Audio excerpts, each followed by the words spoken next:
Hey there. Sorry I have not been recording everything that's been going on here. So much going on. Kind of running through time. Not going to have a lot of time the next couple of weeks.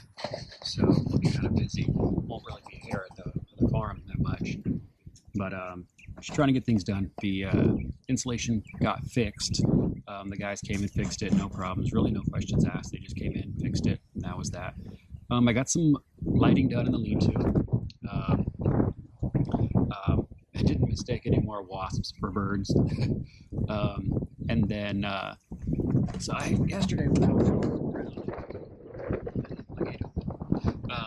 I got this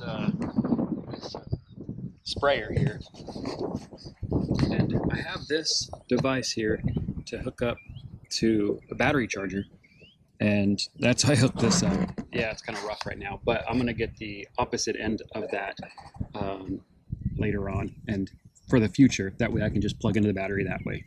We'll see how that works. Anyway, I have some zinc. I'm just gonna spray them with zinc right now, and I'll let y'all just see how things go.